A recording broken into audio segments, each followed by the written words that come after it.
What if I told you that right now, sitting in your home, there are objects that are silently tearing your family apart from the inside? What if everything you believed about honoring the dead, about keeping their memory alive through their belongings, was not just wrong, but spiritually dangerous? I know that sounds extreme, but before you click away, answer me this one question honestly. After the funeral of someone you loved, did something in your home change? Did the air feel heavier? Did the arguments start for no reason? Did the sleep stop coming? Did your family begin pulling apart at the seams? My name is Father Anthony. I have been an Orthodox priest for 29 years. I have served in parishes across the United States, from small rural churches in the Midwest to large congregations on the East Coast. I have officiated 1,914 funerals. I have held the hands of widows at 3 in the morning. I have watched grown men weep like children because they did not know how to say goodbye.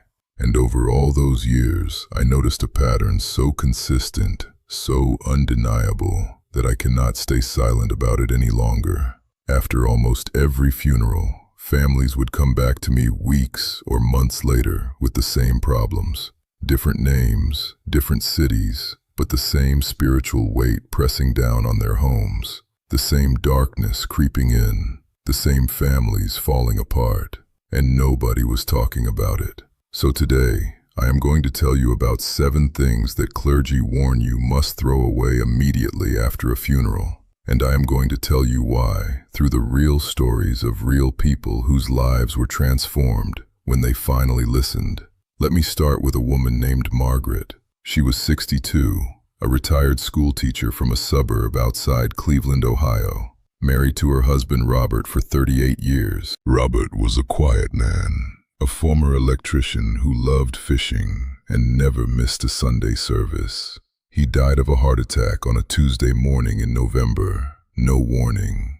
Margaret found him in his recliner with the television still on. The funeral was beautiful. The church was packed. But after everyone left, Margaret did something that seemed completely natural. She took Robert's favorite flannel shirt and draped it over his recliner. She left his reading glasses on the side table. His shoes stayed by the front door. His coffee mug remained by the kitchen sink. Every night she would walk to that recliner, touch the shirt, and say, "Good night, Robert. I love you." Does any of that sound wrong? Of course not. It sounds like love. And that is exactly why it is so dangerous, because it feels right. Within weeks, the dreams started. At first, they were comforting, Robert smiling in sunlight, but then they changed. His face became cold, distant, wrong somehow. Margaret would wake, drenched in sweat. The house began to feel different. She told me the walls were closing in, that the light could not reach the corners anymore. Her daughter Jennifer felt an overwhelming urge to leave every time she visited. Then the arguments erupted. Margaret and Jennifer, who had always been best friends, were suddenly fighting about everything. Her son David stopped calling altogether. Within 3 months, Margaret had lost 15 pounds. She was not eating, not sleeping, not leaving the house. She sat alone every night, talking to a flannel shirt draped over an empty chair. When she finally came to see me, she looked at me with hollow eyes and said, "Father Anthony, I think Robert is still in the house. I hear footsteps at night. I hear the recliner creak. I hear breathing when I am alone."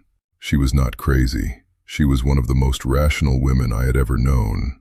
30 years of teaching mathematics, and she was telling me she heard her dead husband walking through the hallway. This is the first thing you need to remove from your home immediately after a funeral. Personal clothing of the deceased that you have kept for emotional attachment rather than practical use. I am not saying throw away everything. I am saying there is a difference between keeping a few meaningful items stored respectfully and turning your home into a museum of someone's daily life. The early church fathers taught that within 40 days of a person's passing, their personal clothing should be given to those in need. This was not superstition. It was charity and release. When you give a dead person's coat to someone who is cold, you perform an act of mercy in their name, one of the greatest gifts you can offer for the repose of their soul. and you release your own grip on the physical world of someone who no longer belongs to it. Think of it this way. Your loved one is on a boat, sailing toward a beautiful shore you cannot yet see. Tied to the back of that boat are heavy ropes connected to the dock where you stand. The clothing, the shoes, the coffee mug, the nightly conversations, every one of those is a rope preventing that boat from sailing freely. I told Margaret what she needed to do.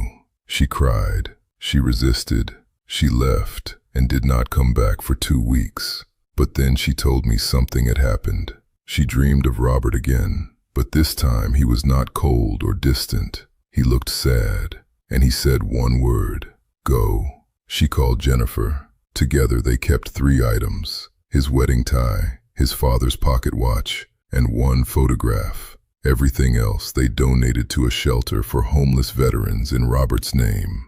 That evening, Margaret called me and said, "Father Anthony, the house feels different. Someone opened a window and let fresh air in for the first time in months.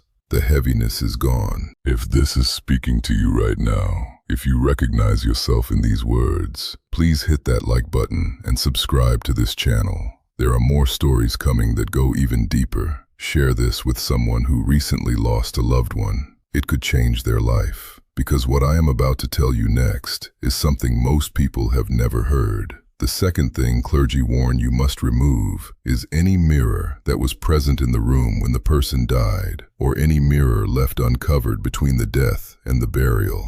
I know that sounds like an old wives' tale, but this tradition exists across dozens of cultures worldwide: Jewish, Greek, Slavic, and many others. The reason it appears in so many unrelated cultures is because there is a spiritual truth at its foundation that human beings have recognized for thousands of years. The Orthodox teaching tells us that when a person dies, their soul is still closely connected to the physical space. It is disoriented, in transition. Reflective surfaces in that space can create confusion for the departing soul.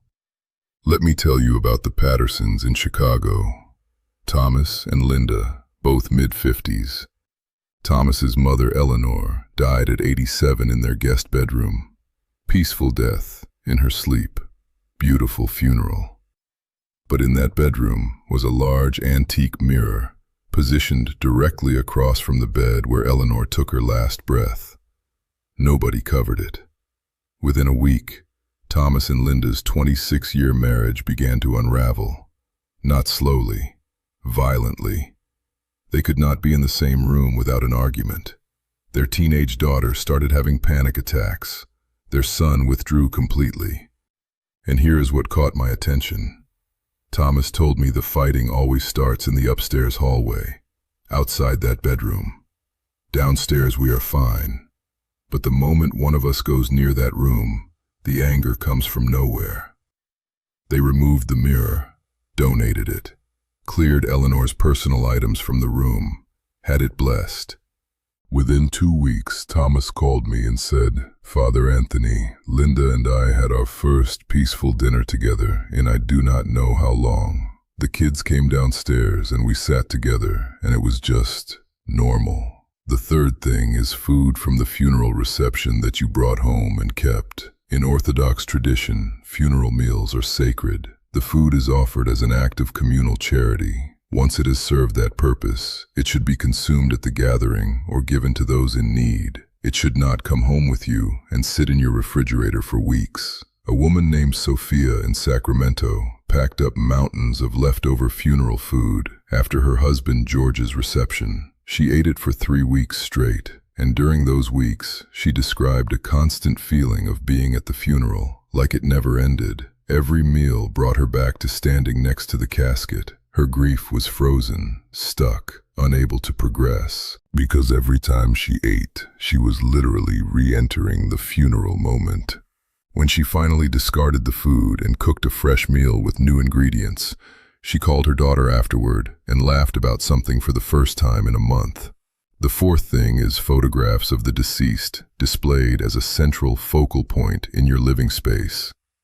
I am not saying throw away all photographs, I am saying do not create an altar where a large portrait becomes the dominant visual element of your main room, surrounded by candles and personal items. I knew a man in Boston named James, 45, a software engineer, extremely logical. His mother Angela raised him alone after his father left. When she died, James enlarged a portrait to poster size, mounted it above the fireplace, placed fresh flowers and candles around it, and began spending 2 to 3 hours a day standing in front of it, having conversations. 8 months later, he had lost his job, his girlfriend, and 40 pounds of his health. I told him, James, your mother is not in that photograph. She is with the Lord. If you want to connect with her, pray for her. He resisted for a month, but when he finally took it down and started praying instead, he told me the connection he felt through prayer was infinitely deeper than anything he ever felt staring at that picture. He said, Father Anthony, when I pray for her, I can feel her smiling. I could never feel that from the photograph, only sadness. The fifth thing is the bed or mattress where the person died, if they died at home. More Americans are choosing home hospice care, and there is nothing wrong with that. But after the person passes, that bed was the departure point for the most profound spiritual event in human existence. It should not be used for ordinary sleeping anymore. Robert and Susan Chen in Portland lost Robert's father William to pancreatic cancer. William died in the guest bedroom. After the funeral, the bed stayed. Within a month, their 12-year-old son Daniel was having screaming nightmares every night. Their 9-year-old daughter Emily started sleepwalking for the first time in her life, ending up standing in the doorway of that room at 2 in the morning, staring at the bed with an expression her mother described as not hers. They removed the bed, repainted the room, turned it into a study for the children. Daniel's nightmares stopped within 3 days. Emily never sleepwalked again. I want to remind you that everything I share is spiritual counsel based on Orthodox Christian tradition. I am not a doctor or psychologist. If you are experiencing health or mental health challenges, please seek professional help. The Church has always taught that faith and medicine work together. The sixth thing is any object that was placed in the casket during the viewing and then removed and brought home. During funerals, people place letters, photographs, jewelry, personal items in the casket with the deceased. This is a beautiful impulse. But sometimes, at the last moment, family members take these items back. Karen Morrison in Atlanta placed a handwritten letter in her sister Patricia's casket. 4 pages of everything she wished she had said. When the casket was about to close, Karen panicked and pulled the letter out. It sat in her bedside drawer for 2 years.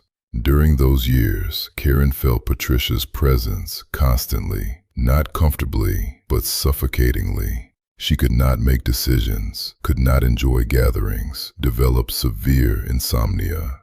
She told me that at night, she would hold the letter against her chest and try to feel her sister. An object placed in a casket and then reclaimed creates an open loop, an offering given and withdrawn, a door opened and never closed. That letter was Karen's connection, not to Patricia's life, but to her death. I told Karen to bury it at Patricia's grave. She went on a Tuesday morning, dug a small hole at the base of the headstone, placed the letter inside, and prayed. Lord Jesus Christ, Son of God, have mercy on your servant Patricia. When she stood up, she felt something leave her, a weight she had carried for 2 years. She drove home and slept through the night for the first time since her sister died. The seventh thing is the habit of speaking to the deceased as if they are still physically present. American culture teaches us this is normal. Movies show widows talking at gravesides, fathers chat with dead sons in empty bedrooms, and in the context for an hour before anyone woke up. This went on for over a year. It escalated until Rebecca was talking to Rose all day long, pausing mid-conversation with her husband to say, "Hold on, I am telling Mother about this." Her husband Michael told me he felt like there were 3 people in his marriage. The teenagers started eating in their rooms to avoid the kitchen where Grandma's ghost apparently had breakfast every day. When you direct your words at an empty chair, they go nowhere. They hang in the air of your house. They fill your rooms with the energy of grief and loneliness. Over time, that energy accumulates until the atmosphere of your home becomes saturated with death instead of life. The departed do not hear us through empty chairs. They hear us through prayer. Prayer goes to God, and God carries your love to them. Michael finally told Rebecca she needed to stop. It was the hardest conversation of their marriage. The next morning, Rebecca made 1 cup of coffee. She sat alone, and instead of talking to Rose, she prayed for her. She prayed the Jesus prayer, and in the middle of that prayer, something happened that had never happened in all those months of talking to an empty chair. She felt Rose's presence, not the suffocating presence that had filled the house. Something warm, light, like a gentle hand on her shoulder, and a whisper that said, "Thank you, sweetheart. I am finally free. Now I want to share something personal. 31 years ago, before I became a priest, I lost my own father. His name was Nicholas. He was a carpenter who built beautiful things with his hands. He died of a heart attack at his workbench when I was 24. I was not yet in seminary. I was a young man working at a bank, and when he died, I did everything wrong, everything I have warned you about. I kept his work apron on the hook for 3 years. His tools stayed exactly as he left them, wood shavings still on the floor. I talked to him every night in that workshop, and my life fell apart. Lost my job, lost my girlfriend, lost 20 pounds. An old priest named Father Gregory saved me. He walked into my father's workshop one day, saw the shrine I had built, put his hand on my shoulder and said, "Anthony, your father finished his work here. Let him rest." Those words broke something open inside me. We packed the tools and donated them. We swept the shavings. We gave the apron to my father's best friend, and within a month, I felt my father's presence for the first time. Not in the workshop, in prayer. On my knees in church, I felt a warmth I cannot describe. It was him, free, at peace, smiling from across the great divide. And in that moment, I knew I would become a priest and spend my life helping families find the peace that Father Gregory helped me find. There is a passage in Ecclesiastes that says there is a time for everything, a time to keep and a time to throw away. That is what we have talked about today. The wisdom to know the difference, the courage to let go, the faith to believe that prayer can bridge the infinite distance between the living and the dead. Your loved one is not gone. They are not lost. They are alive, more alive than ever, in the hands of a God who loves them even more than you do. The greatest gift you can give them is to let them go from this world and entrust them to God through prayer. Let your home be a home for the living. Let your prayers be a bridge to the dead. And let your love be the kind that sets free rather than holds captive. Lord Jesus Christ, Son of the living God, have mercy on the souls of all the faithful departed. Grant them rest in a place of light, a place of refreshment, where there is no pain or sorrow, but life everlasting. Give us the strength to let go of what must be released. Give us wisdom to know the difference between healthy love and harmful attachment. Give us courage to pray when prayer is all we have. And give us peace, the peace that surpasses all understanding, the peace that only you can give. For you hold the living and the dead in the palm of your hand, and nothing, not death, not grief, not the grave itself, can separate us from your love. Amen. This is Father Anthony. God bless you and your families. Remember the 7 things. Remember to pray, and remember that love never dies. It only changes form. Go in peace.